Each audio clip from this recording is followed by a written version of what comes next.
Acá estamos, vamos a... Sí, me supongo, compañera.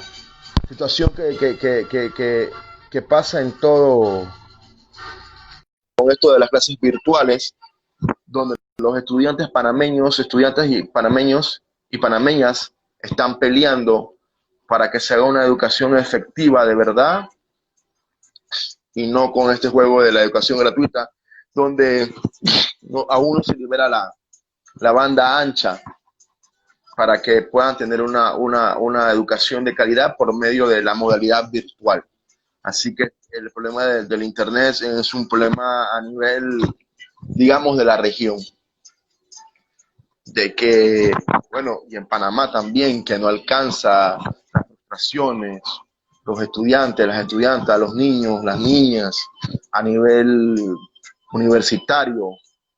Sufrimos de un embate, de un recorte y a las fuerzas policiales se le ha subido la situación cuando quitas a la ciencia, cuando quitas a la salud, cuando quitas... Parece que está teniendo problemas la compañera, vamos a darle otra invitación. Enviamos la otra invitación.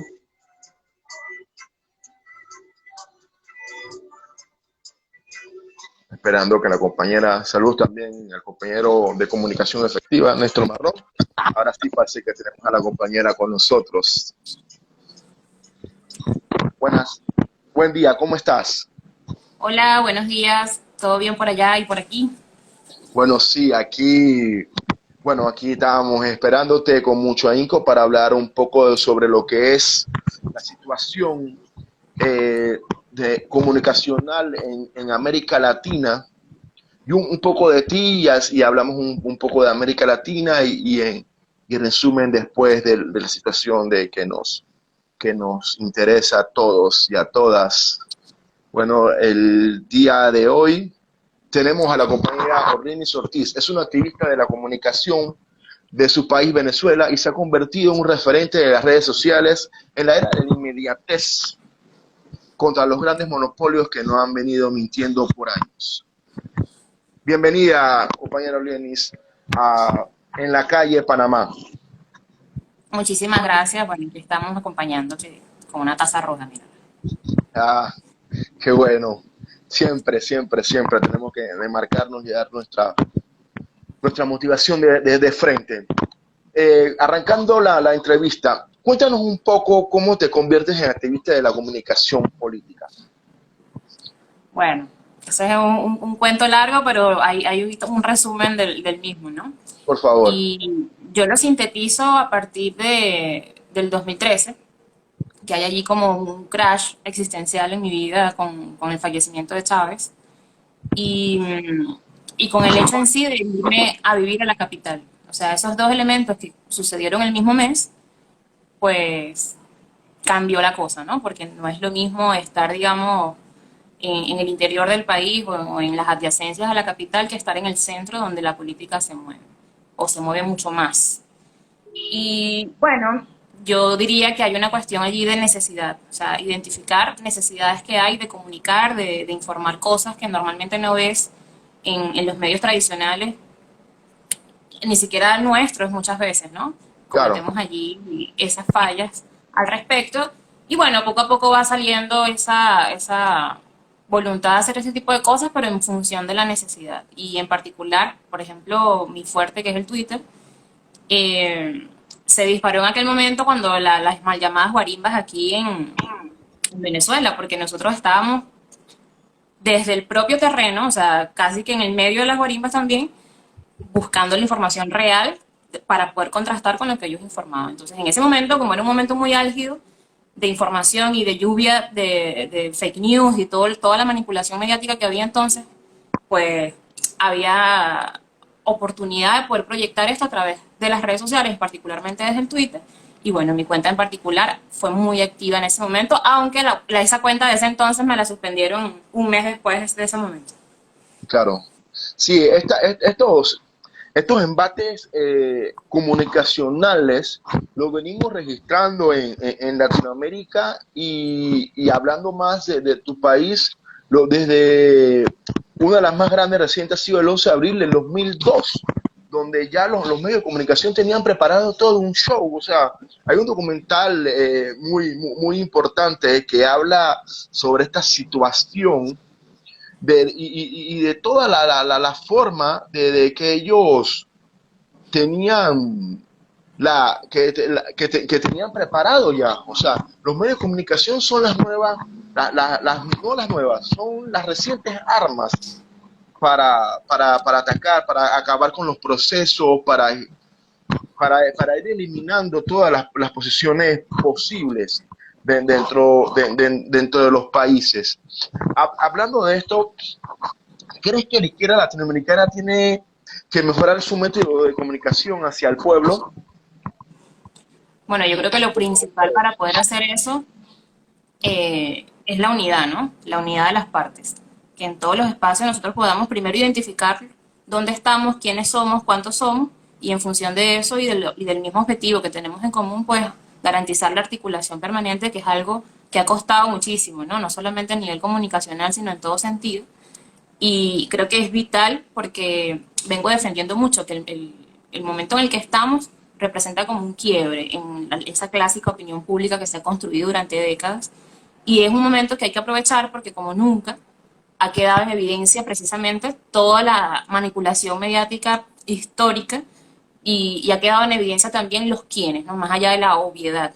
Decimos mucho por aquí que desde los últimos 2, 3 años que esa costumbre de estar detrás de la jugada que, por ejemplo, tiene el gobierno norteamericano desde siempre, como que se rompió ese celofán y ahora ya no están detrás sino delante, por la calle del medio, con cinismo, con todo lo que implica, bueno, la cultura del gobierno estadounidense y en función de reconocer que realmente hay un antes y un después ahora. O sea, la gente dice, no, pero es que siempre hemos sabido que ellos nos juegan en contra, que ellos quieren dominar el mundo, que ellos se creen superiores, que toda esta cuestión.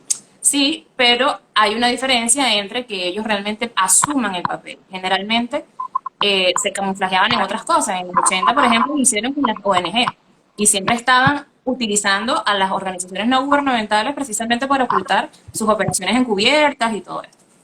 Luego, o sea, ya ahorita eso se rompió, eso ya no existe. Ellos asumen frontalmente esa cuestión y eso permite que muchas más personas tengan clara la situación y aún así, fíjate, hay un montón de gente incauta creyendo lo que no debe creer, ¿no?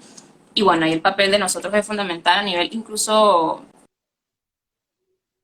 porque la línea es la misma, o sea, el supremacismo estadounidense alcanza a Europa, alcanza a Asia, alcanza a todo el mundo y reconocernos en esa necesidad de defensa y de ofensiva es fundamental y eso solo lo puede la unidad. Claro, creo que te adelantaste un poco a la pregunta que venía, que era cómo el pueblo venezolano lee la injerencia de Estados Unidos. Es como dijiste, o sea, por medio de las ONG, igual que entran en Panamá con la embajada con la embajada de Estados Unidos, con USAID, otras situaciones que se van apoderando de espacios que creo que, siendo autocrítico, la izquierda debería haber tenido, como los movimientos LGTBI, como los movimientos feministas, como los movimientos antirracistas, que deberían entrar. Esto lo digo una particularidad de relación en Panamá. Entonces ellos van entrando a los barrios, van entrando a los caseríos de una manera efectiva, vendiéndose, a pesar que hace 30 años nos bombardeaban y nos atacaban con injerencia. Hoy nos dicen, no apoyes a China, no apoyes a Cuba, no apoyes a Venezuela, no recibas ayuda de estos países. ¿Cómo Sí, bueno, Venezuela tiene injerencia? aquí somos como que históricamente antiimperialistas, ¿no? No es una cuestión de los últimos 20 años, sino que toda nuestra historia, antes de ser república inclusive, viene justamente luchando contra el antiimperialismo. O sea, el ideario de Bolívar es una cuestión que, como todos sabemos, trascendió nuestras fronteras, pero es indiscutiblemente lo que ha marcado nuestro carácter, digamos, de conciencia general. Aquí tú comentas cómo vemos la injerencia como tal, y hay un factor común últimamente, ¿no? Ya no es solamente el foco principal en Venezuela, porque han venido como que configurando el famoso Plan Cóndor, pero sería un nuevo Plan Cóndor que quieren hacer a partir de la utilización, por ejemplo, del lawfare, de estar allí persiguiendo a los políticos que son adversarios, inventándole causas judiciales, etcétera, o golpes de Estado frontales, como lo hicieron en Bolivia, y como han Sí, querido hacerlo aquí en reiteradas ocasiones, ¿no? Aquí no es solamente una injerencia de que yo opino sobre lo que tú estás haciendo, sino que yo creo poder decidir sobre lo que debes hacer y constantemente atento contra tu soberanía, tu autodeterminación, tu democracia e incluso tu libertad. O sea, yo desde el discurso, quiero decir ello, yo desde el discurso de defensa de la libertad y en nombre de la democracia y todo esto, hago exactamente lo contrario,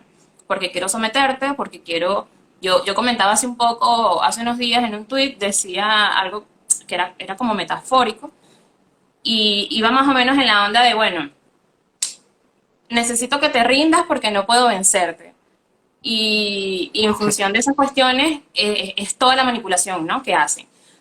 El tema de las condiciones subjetivas que se configuran en favor de ellos, últimamente ha estado no solamente en Venezuela, sino por ejemplo también en Nicaragua, han perfilado muchísimo contra Nicaragua, es una cuestión que históricamente han hecho contra Cuba, que históricamente han hecho contra Rusia, poniéndolo hasta en los videojuegos como siempre, los malos de la película, y ellos los total. salvadores, y bueno, la pandemia nos dejó ver otra cosa, ¿no?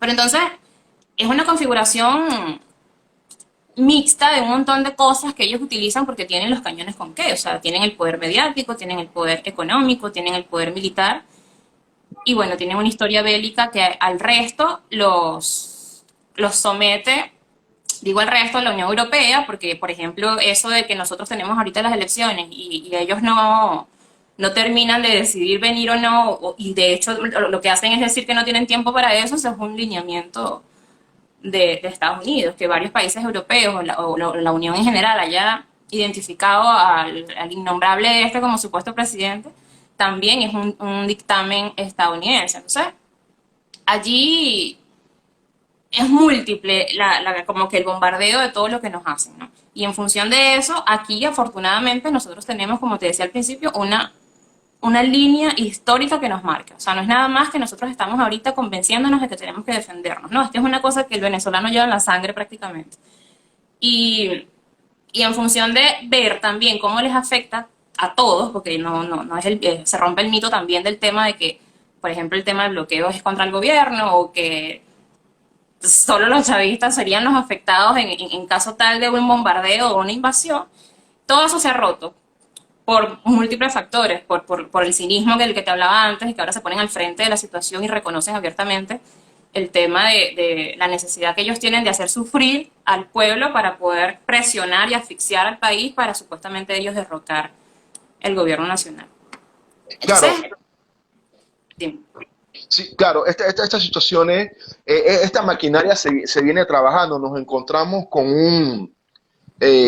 una guerra de Vietnam donde todavía se cree que Estados Unidos la ganó, donde el gran triunfo de los países aliados ha sido por medio de ellos, de Normandía, ignorando todo el trabajo de la Unión Soviética, escondiendo todas las situaciones. Entonces Venezuela tiene una particularidad con Panamá, que se habla siempre de una...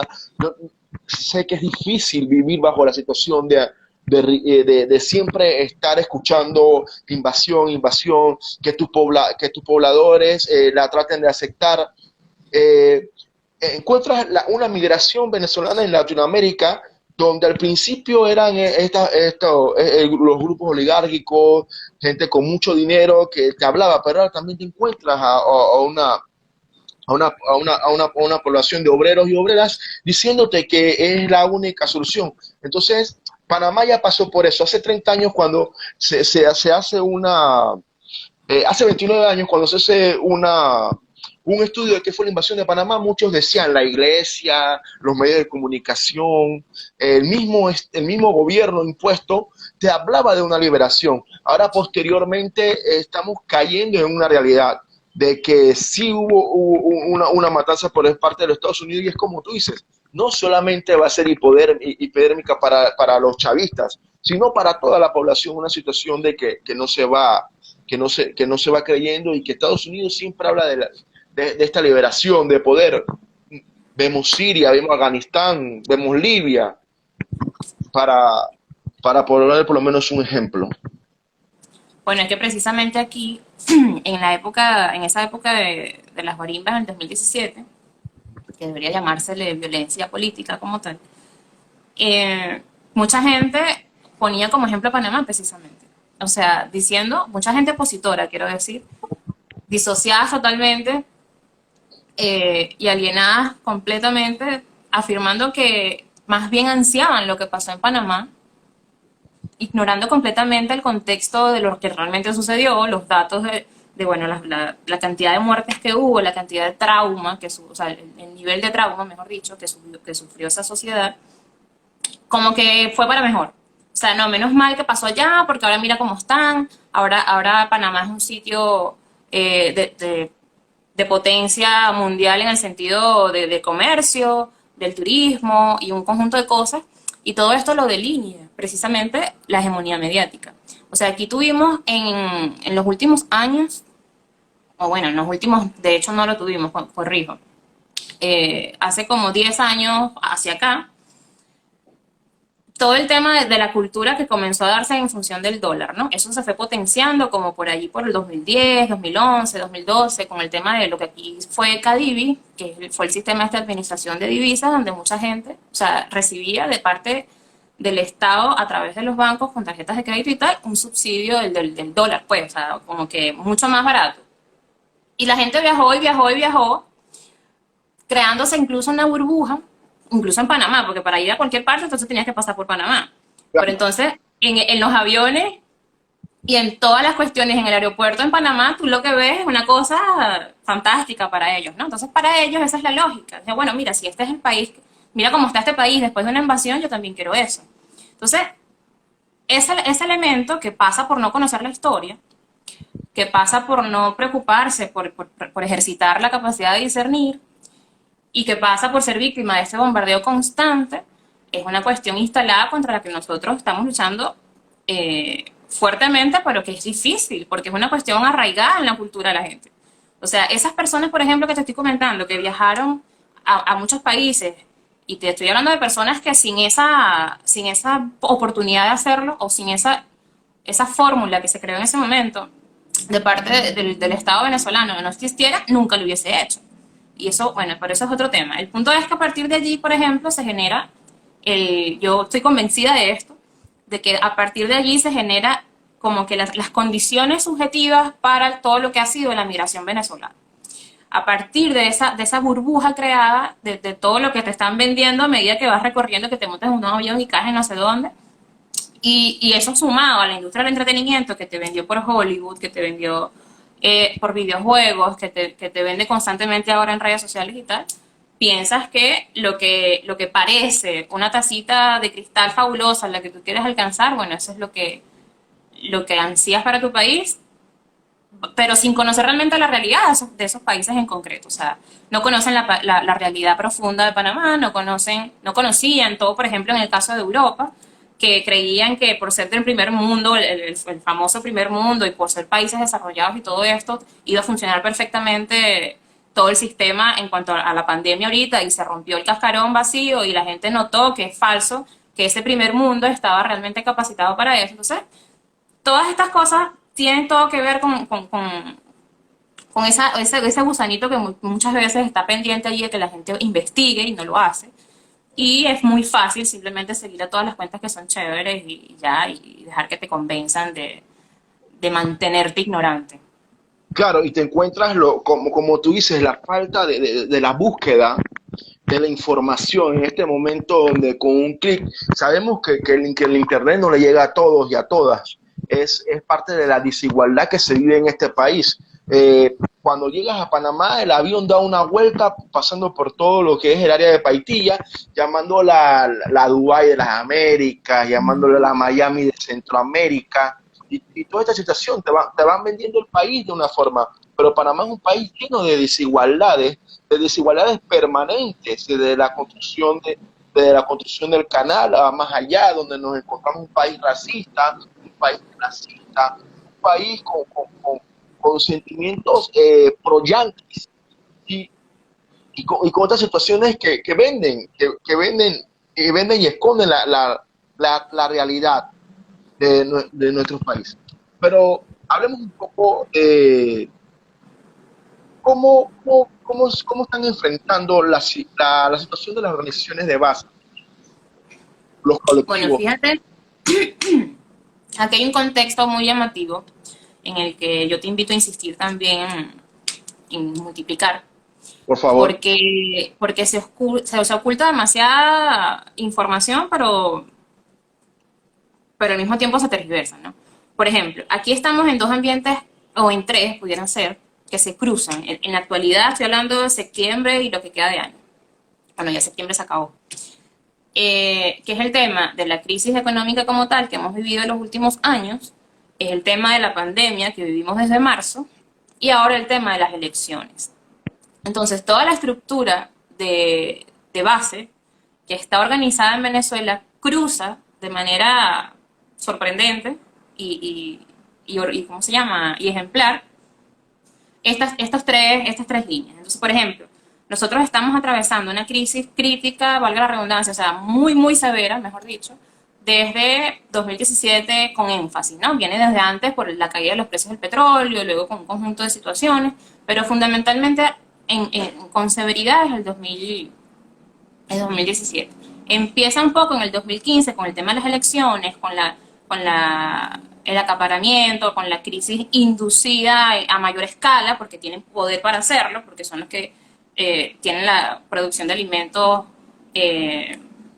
como hegemónica allí, tienen la distribución, y en esa oportunidad en el 2015 utilizaron esa herramienta para crear escasez, para un montón de cosas, y ese descontento se capitalizó en la Asamblea Nacional y por eso se perdió el chavismo, el chavismo perdió esa asamblea, ¿no? Eso arrastró un conjunto de situaciones que llevó al Estado venezolano o al gobierno nacional a crear un conjunto de cosas. Por ejemplo, nace el tema de los comités locales de abastecimiento y producción, que son los CLAP, los llamados CLAP, que son este sistema de subsidio de alimentos a la población más vulnerable o a la que más necesita esa cuestión, que alcanza hasta el momento casi 7 millones de familias con todas las fallas que pueda presentar en materia de, bueno, de tiempo, de los productos, etcétera. Lo que quiero decir con esto es que este es un primer elemento creado en un contexto de crisis y que tiene efectividad digamos, en la contención de esa misma crisis gracias a la organización territorial de la base. Eso es un primer elemento. Otro elemento ha sido lo del carnet de la patria, que es me imagino que lo han escuchado, todo lo que es el sistema patria, que es también un mecanismo de subsidio directo, o sea, se entregan a la población también clasificada, porque por ejemplo hay un programa que se llama Hogares de la Patria, y allí los beneficiados allí son, por ejemplo, los jefes de la familia.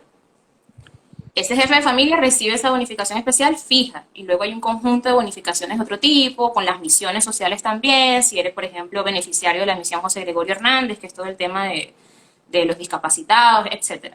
Entonces hay este segundo elemento también creado en contexto de crisis, que sirve de contención de esa crisis, y que afortunadamente, por una conciencia que hay de poder asimilar esa cuestión, la mayoría de la población está ahí. O sea, en el sistema Patria están registrados 20 millones de personas, más de 20 millones de personas, y ahí está tanto opositor como independiente como chavista.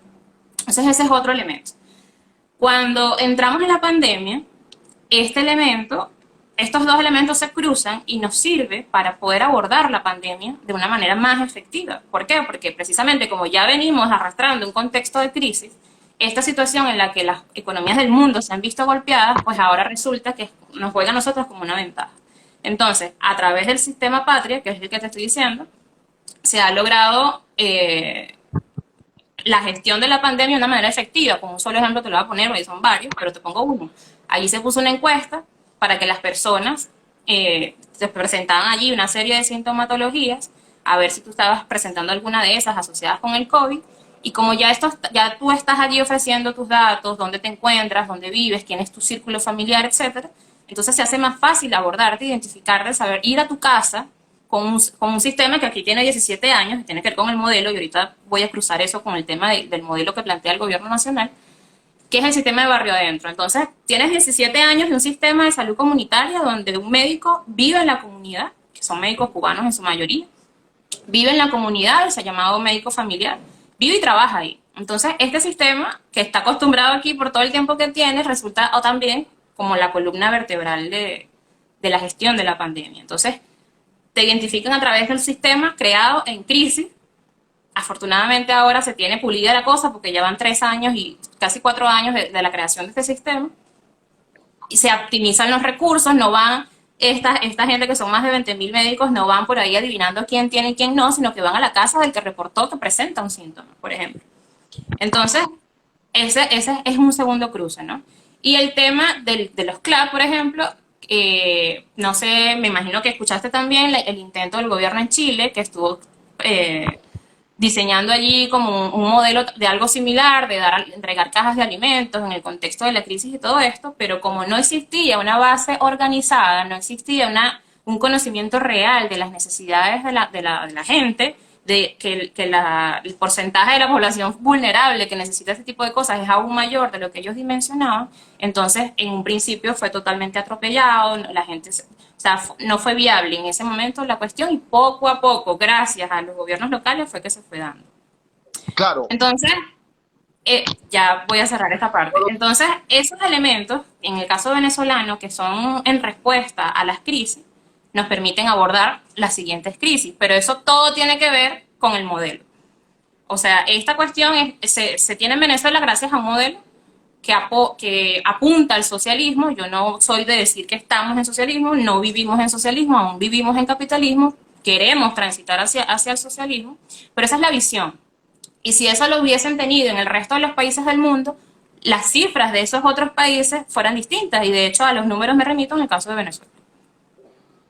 claro, sí. Este es una situación de que siempre estamos hablando de la crisis que es existente, la crisis que han provocado dentro de nuestros hermanos suramericanos, todas estas situaciones de que se han estado presentando. Antes que te conectara, hablamos un poquito sobre la Gran Colombia y el sueño del compañero Bolívar, y entonces de todo este embate que vimos. Pero es como tú dices, la crisis dentro de la crisis sanitaria del COVID-19, que ha demostrado que los países del primer mundo fueron arrasados también por esta situación, que no tenían esa preparación, que no tenían ese entrenamiento, como decía el comandante Fidel Castro, que tiene hoy Venezuela, de reconocer, de entender puntualmente dónde están las fallas, dónde están las situaciones, pero programas como este también es importante para no solamente para combatir la mala comunicación que nos dan los monopolios, que están al servicio del poder. La pregunta sería, ¿cuáles son los logros más significativos e importantes en la Revolución Bolivariana en estos 20 años? Bueno, ahí necesitamos una cadena de 4 días para hacer eso. Si lo podemos Pero no, resumir. mira, allí el tema, mucha gente aquí dice, y afuera, precisamente por lo que la han envenenado a través de los medios, que el chavismo destruyó el país, que aquí nada sirve, que todo lo que tocan lo destruyen y tal, e instalaron esa cuestión en el imaginario colectivo de una buena parte de la población. Pero cuando nos vamos a las cifras y contrastamos antes del 99 y los últimos 20 años, o sea, inclusive a nivel internacional, hay reconocimientos y hasta premiaciones contundentes por el salto cuantitativo y cualitativo que se tuvo en cuanto a la reivindicación de la población.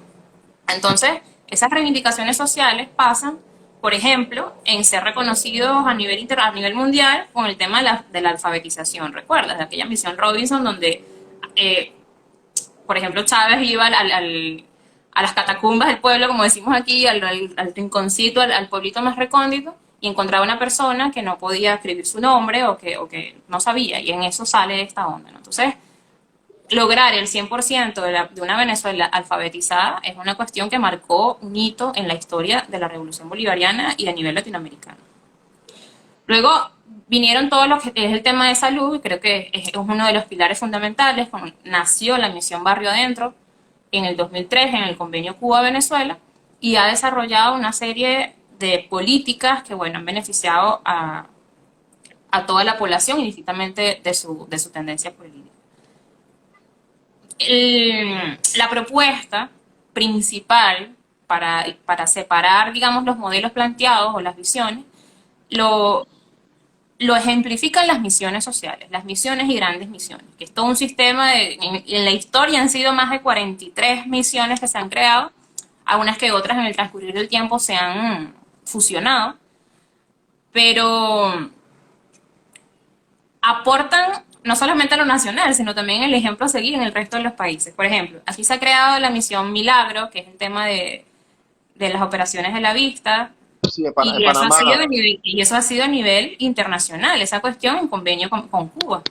Se ha creado una serie de misiones educativas precisamente por escala para poder aportar, bueno, que esas personas que a lo mejor quedaron rezagadas en cuanto a su educación puedan también ponerse al día indistintamente de la edad que tengan, porque nunca es tarde para esto y es algo que Chávez logró que la sociedad entendiera. Porque mucha gente dice a los 50, no, ya va, ¿qué voy a hacer eso? Pero bueno, se internalizó. De hecho, mi madre es un ejemplo de esto. Mi mamá está en una misión que es la misión Sucre, que ya es al nivel universitario. Primero era la Robinson, que fue general para alfabetizar. Luego viene la misión Rivas, que es más a nivel de bachillerato. Y luego viene la misión Sucre, que ya es a nivel universitario, que son como técnicos y este tipo de cosas. Entonces, hay un saldo positivo inmenso en esta materia. En materia de salud, bueno, hay una misión, por ejemplo, que se llama Misión Sonrisa, que es para el tema odontológico, la José Gregorio Hernández, que te estoy diciendo que es para la cuestión de los discapacitados, la Gran Misión Vivienda Venezuela, que es otro de los grandes hitos de las misiones, donde se han entregado más de 3 millones de viviendas gratis. O sea, esa es una cuestión inédita en Latinoamérica, particularmente en Venezuela, pero inédita incluso más allá de nuestras fronteras, ¿no? Y por supuesto no es una cuestión discriminatoria, ahí entra el que necesite la vivienda. No, no, que uno, bueno, si tú eres opositor, no, a ti no te toca, de hecho, bastantes de ellos hay ahí beneficiados. Y bueno, ahí hay infinidad de misiones en esa línea, ¿no? Deportivas, de todo tipo. Y yo creo que uno de los logros, aunque no es estructuralmente, digamos, un saldo organizativo nacional o una política social, sino una cuestión del hito que se marcó a nivel internacional en función de la integración. O sea, esa visión del multilateralismo, de la integración latinoamericana, partiendo por supuesto de la visión de Bolívar y todo esto, y principalmente de lo que nos transversaliza, que es el antiimperialismo, pues yo creo que es un hito y un logro de la revolución bolivariana. O sea, esa cuestión tiene el sello de Chávez por donde lo mires, desde el discurso en la ONU que estuvo, o sea, pasando, mejor dicho, por el discurso en la ONU que estuvo cumpliendo 13, 14 años hace poco, del famoso huele a azufre todavía. Y bueno, yo creo que, o sea, a mí me interesa muchísimo el ambiente internacional y toda la movida internacional porque me parece vital en el momento en el que estamos y yo milito en esa causa, digamos, y creo que ese es uno de los principales logros de la revolución bolivariana, lograr concientizar a la población para que se entendiera parte de la misma cosa en contra de lo mismo. Claro, los compañeros y compañeras que están conectados, saludo a todos y a todas que están al Movimiento Patria, a todos y a todos los colectivos de Venezuela, Latinoamérica, que están conectados hoy, acompañándonos hoy con la compañera Ortiz. Sí, hablaron de varios estamentos como CELAC, Petrocaribe, el ALBA, UNASUR, y también ese internacionalismo que maneja el comandante Chávez, que como Panamá también se alcanzó lo que era la Operación Milagros, antes, hace 10 años, nos fuimos beneficiados con esta misión internacionalista en unión con Cuba y Venezuela, recuperando así la visión para muchos y muchas acá en este país. Posteriormente, uno de los gobiernos más crudos que han habido en Panamá fueron los que eliminaron esta situación. Ahora, aprovechando, saludos a la excelente entrevista al compañero Jorge González y a la gente del Movimiento Patria. Una pregunta que nos hacen los compañeros. Háblame, Acá te la tengo. ¿Cuál es el papel de la juventud y la mujer en la revolución bolivariana? Bueno, primera línea. Indiscutiblemente primera línea. De hecho, hubo un estudio reciente es una cuestión mundial, ¿no? Y que se expresa mucho más en Venezuela, donde en esas organizaciones de base que te estaba comentando, que sería bueno poder comentarlas específicamente, digamos, en texto y poder compartirlo y difundirlo para que la gente lo visualice mejor, o en una gráfica o así, que es que, por ejemplo, aquí se apuesta al Estado comunal. Y todo esto es una conceptualización un poco compleja de comprender, porque estamos taladrados de que, bueno, nada, aquí son, si acaso, las juntas de vecinos. El edificio se reúne a ver cómo soluciona sus problemas del edificio. Y más bien se plantea es una cuestión más global, ¿no? Existen los consejos comunales, que son como que esta alternativa a esas juntas de vecinos, son estos consejos comunales donde la comunidad ejerce una función en una comisión específica para resolver sus cuestiones, etcétera. Y la mayoría de las vocerías en esos consejos comunales son mujeres. Y los que activan realmente, movilizan y toda esta materia es la juventud. Entonces esa llave es una cuestión que en Venezuela se ha visto desde la creación de todo ese sistema alternativo de organización política territorial. Entonces allí hay otros saldos, por ejemplo, con la creación del tema de los CLAP, que por mucho que sea una política que nació para contener una crisis, poco a poco ha evolucionado y se ha convertido en un pilar de la organización territorial también. Y también las lideresas, o sea, la mayoría de las que atienden estas cuestiones son lideresas sociales, ¿sí? De la comunidad, pues. Y transversaliza todo, o sea, transversaliza vamos a llamar, la lucha en el territorio más local, más chiquitico, que es el Consejo Comunal, luego va a la comuna, va a las luchas sectoriales. Si, por ejemplo, tienes y hay una señora que se llama Mariela, a mí me gusta mucho hablar de ella, Saludo a la una compañera. vergataria, como decimos aquí.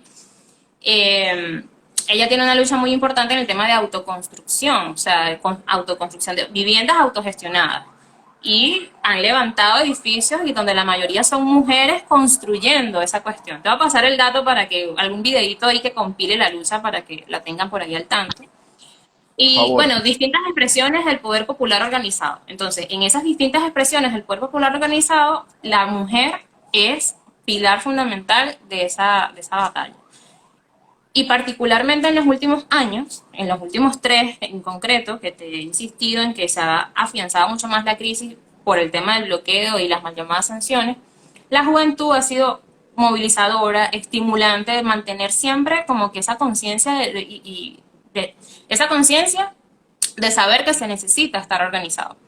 Entonces, por ejemplo, nosotros tenemos ahorita el tema de la gasolina, que es un temazo. O sea, todos aquí padecen el tema de la gasolina. Y, entre otras cosas, una de las principales cuestiones que sucede es ¿cómo se llama? El descontento que mucha gente tiene con el tema de que, bueno, que eso lo controlan los militares, o que, bueno, que cómo es la cosa, y hay un montón de situaciones irregulares que se apeló a la juventud precisamente para contenerlas y para solventarlas. Entonces nosotros, por ejemplo, a través de lo que es la organización del Partido Socialista Unido de Venezuela, el PSUV, y también el movimiento Somos Venezuela, que aglomera miles y miles de jóvenes, se distribuyeron jóvenes en las estaciones de servicio, supervisando esta distribución de gasolina, por ejemplo, cuando vinieron los buques iraníes, que era una cuestión de que se hizo una metodología especial para poder abastecer, ¿no? Y hubo un tramo, de hecho ahorita está ese tramo donde la juventud había salido de las estaciones de servicios y la gente está clamando que vuelva la juventud, ¿no? Por Entonces, favor. esa cuestión nos dice que cuál es el rol de lo que me estás hablando, ¿no? ¿Cuál es el rol realmente de los dos componentes más potentes en la actualidad, sobre todo? Porque en particular Venezuela tiene un bono demográfico de juventud inmenso y bueno, mucha de esa juventud está alienada, por supuesto, lamentablemente, pero hay otro grueso de la juventud que está consciente, eh, que se ha preocupado por el conocimiento de la historia a partir de ese botoncito que apretó Chávez en su momento y que bueno, siempre está buscando más, pues, más compañeros que podamos nosotros atraer hacia nuestras luchas. Pero lo que es la mujer y la juventud es la llave ideal para salir adelante en la organización político-territorial, en cualquier espacio, ¿no? Nada más en Venezuela. Gracias a todos y a todas los que están comentando en el programa del día de hoy. Es importante saber quiero que sepas que es importante que Venezuela no está solo. ¿Sí? Venezuela no está solo. Venezuela ha sido la llamada esperanza latinoamericana, ha sido ese resurgimiento que necesitábamos desde la caída del bloque soviético, esa que Cuba batallando solo, los grupos batallando, los grupos independientes, los partidos, los comités dentro de diferentes países de Latinoamérica batallando solo, y no solo en Latinoamérica, sino también en Europa, en el África, ese resurgimiento, ese ave fénix que levanta Chávez. Me acuerdo recientemente en la Cumbre de los Pueblos en Panamá, ese enfrentamiento que tuvimos, ese enfrentamiento mediático que se tuvo contra la derecha venezolana, contra la gusanera cubana, que los estudiantes y las estudiantes tuvimos que defender, los comités, los sindicatos, tuvimos que defender y decirnos porque cuando se habla mal de Chávez, cuando se habla mal de Venezuela, cuando se habla mal de Cuba, cuando se habla mal de la izquierda, se habla mal de cada uno de lo que sentimos, lo que queremos perseguir, ese cambio, lo que queremos perseguir, un nuevo porvenir para el pueblo, para todos y todas. Ya llegando a nuestra parte final, eh, no quería irme antes sin decirte ese sentimiento que tenemos y que compartimos todos y todas, que Venezuela no está solo, que tenemos esa particularidad, ese asedio, no sé qué es vivir siempre bajo esa amenaza de invasión, qué es vivir bajo ese que siempre sea la palestra pública, que siempre estos medios de comunicación nos hayan estado vendiendo una realidad. Y gracias a la inmediatez, gracias a la democratización de lo digital, la comunicación ha podido cambiar, que es bastante difícil porque todavía se mantiene creyendo en lo que dice medios que no vamos a mencionar, innombrables, como tú dices. Es ridículo que no haya habido fraude electoral y que ustedes tengan un innombrable, que tenga embajadas, una embajada acá en Panamá, que los gobiernos locales digan, sí, nosotros estamos apoyando al presidente, al perro blanco. Es ridículo, o sea, es el innombrable. En los últimos, la pregunta es, esta última pregunta, en los últimos años han existido fuertes represiones en América Latina, Chile, Ecuador, Honduras, Colombia, Panamá, por los gobiernos de derecha, pero no son fuertemente divulgados en estos medios de comunicación. ¿Cuál tú crees que sea el motivo? Y solamente para meter un poquito, eh, Colombia está siendo atropellada, Colombia está siendo asesinada, pero la señora Bachelet es presidenta de Chile, donde también hubieron sucesos arrancando del mes de octubre del año pasado en Chile, solamente habla de Venezuela, solo habla de un papel donde dice en Venezuela se violan los derechos humanos.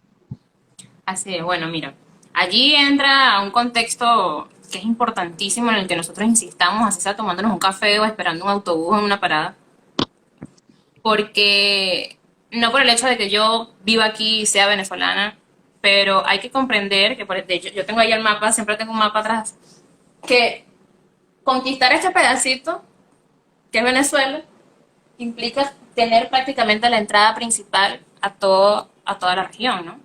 Y que es una posición privilegiada no solamente en niveles geográficos, sino también en cuanto a recursos y todo esto. Entonces, el por qué explicar, o sea, el por qué, mejor dicho, atacar a Venezuela constantemente se responde por el que con cómo me beneficio yo si yo entro y domino a ese territorio, a ese país, ¿no? En el caso de Chile, en particular, y quiero hacer este contraste versus Venezuela, porque yo soy muy seguidora de la realidad en Chile, sobre todo a partir de la rebelión de octubre, como me gusta llamarlo. Y los contrastes son hasta simples, pero no le permiten ver a esta situación, particularmente a los chilenos y mucho menos al resto de los países, ¿no? Allí, por ejemplo, hubo más de 400 personas mutiladas en los ojos y tal, y todo este rollo de represión que es pública, notoria, comunicacional e indiscutible.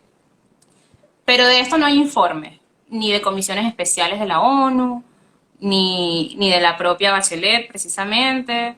No hay un encadenamiento mediático en Europa, en Estados Unidos y en Latinoamérica para hacer ver que se violan los derechos humanos en ese país. No se dice que es una dictadura, etcétera, etcétera. Y eso responde precisamente a que el gobierno de ese país es subordinado al imperialismo norteamericano. Lo mismo pasa con Colombia, y de hecho peor pasa con Colombia, porque Colombia sí es el corazón, digamos, como que es la embajada regional de Estados Unidos, ¿no? Y es precisamente a través a través de este país donde se opera tanto hacia Venezuela, por supuesto, porque son nuestros vecinos inmediatos, como hasta el resto de la región.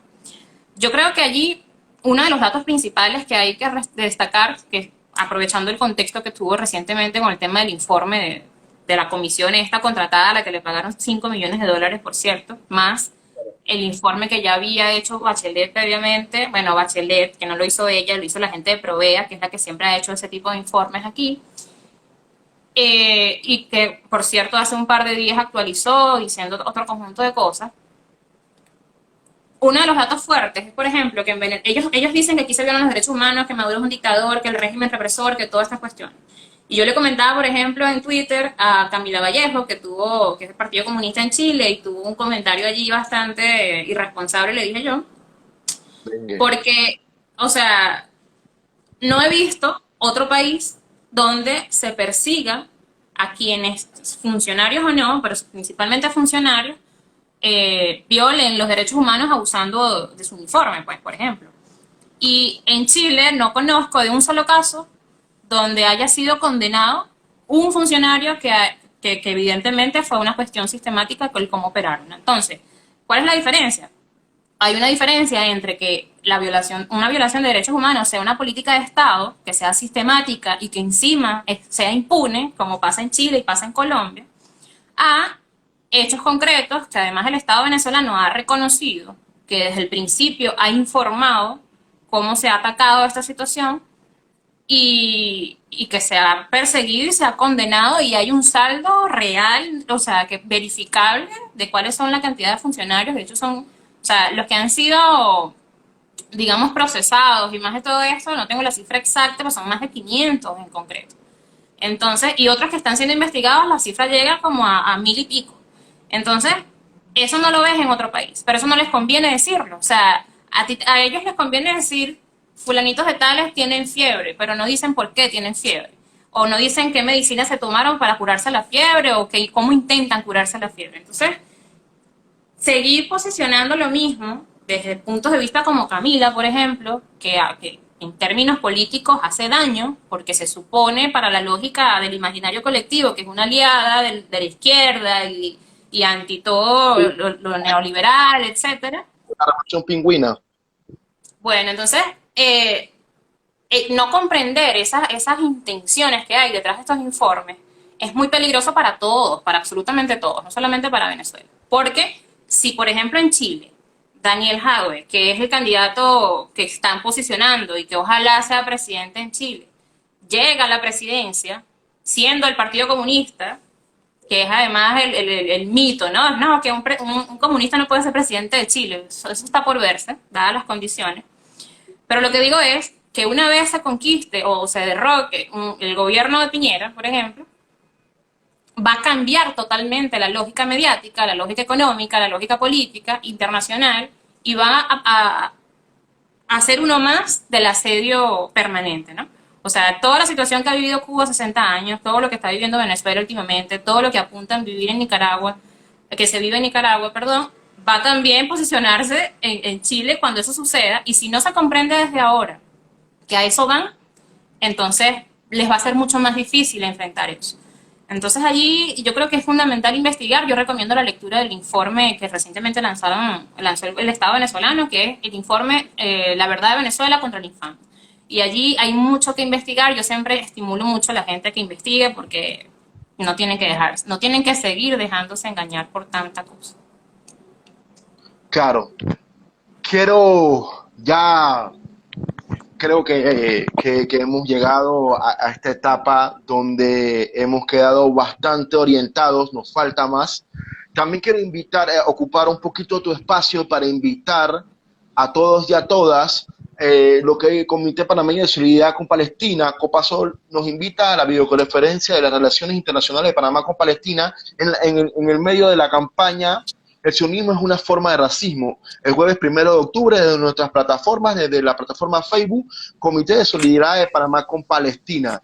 También a la vez, desde el colectivo La Patria Grande, también quiero invitarlos este 1 de octubre también, pero a las 5 de la tarde, hora Panamá, 6 de la tarde, hora Venezuela, al conversatorio Geopolítica de Petróleo de Venezuela, con el doctor Miguel Jaimes, desde el colectivo La Patria Grande Vencerá, desde Facebook, y también queremos invitarlos este 3 de octubre, Bolivia entre el Estado Plurinacional y la República Colonial, que pone el candidato David Choquehuanca este 3 de octubre, desde el colectivo La Patria Grande Vencerá, nuestra plataforma de Facebook. Muy bien. Sin más que Bueno, pero decir, ahí vamos a estar compartiendo en las historias esas por favor, informaciones para que la gente esté allí por pendiente. favor, Mira, yo por quería, favor, ¿será que nos da chance ahí un minutico de leer algunos comentarios? y por favor. Vamos a ver, por aquí dice Pauli Cep, es importante conocer la opinión de los venezolanos que viven en el país y que no tienen un espíritu capitalista. Muy bien, Pauli, esa es una muy buena postura. Bienvenida. Ay, esta cosa se me va. Se me actualiza y se me va. Dice, ella misma dice, funcionarios de altos rangos no han sido sancionados en Chile, pero han sido procesados algunos funcionarios de carabineros implicados indirectamente en hechos de violación de derechos humanos. Sí, pero ese es un pote de humo. Ah, bueno, mira, yo investigo a fulanito de tal, pero nunca aterrizo la condena. Y cuando vengo a ver, ya está por ahí. De hecho, hay múltiples testimonios. Ahí recomiendo seguir a los compañeros de Piensa Prensa, que es un medio alternativo muy potente en Chile, que bueno, ha desmantelado un montón de mitos y fakes. Dice por aquí lo que pasa en contacto con la comunidad. Lo que pasa es que los medios de comunicación tradicionales están dando una guerra comunicacional muy fuerte. Claro, desde hace muchísimo tiempo. Bueno, se me actualiza mucho allí. Saludos ahí a todos los que se conectaron. Un saludo del frente. Francisco Miranda dice por aquí. Alguien más, el Movimiento Patria, dice, el papel de la mujer es protagónico, como en pocos procesos sociales y políticos de la región y posiblemente del mundo. La participación de las mujeres ha sido una de sus principales fortalezas. Así es. Bueno, allí me decían también toda la gente que me está diciendo que no, cuando me preguntaste lo de los logros, que me están diciendo, no, que no se te olvide la Universidad Bolivariana y no sé qué. Bueno, sí, y hay un montón de cosas. Por eso te dije, de esos 4 días nos tomaremos allí. Los tomaría, pero podemos hacer una segunda parte. Quiero agradecerte tu tiempo, quiero agradecer a Venezuela, quiero agradecer a Latinoamérica, a todas y a todos los compañeros que se mantienen, que nos sentimos en esta situación, que pa'lante, viva la patria grande, vencerá, viva Venezuela, viva Chávez, viva Fidel, viva todas esas mujeres, viva la compañera Mariela, todas esas mujeres que están de frente, que se mantienen y que están en la lucha. Solamente quisiera despedirme con un poquito, con algo que decía un libro de Chuchu Martínez sobre la invasión a Panamá. Cuando Adelante. ataquen a Venezuela, cuando lleguen a Venezuela, le tienen miedo porque toda América será socialista. Saludos, un abrazo Muchas grande, todo gracias. la fuerza y todo el amor. Muchas gracias por todo el apoyo y por el espacio. Un abracito para todas y todos. Gracias. Vamos a esperar. Saludos. Hasta la victoria siempre.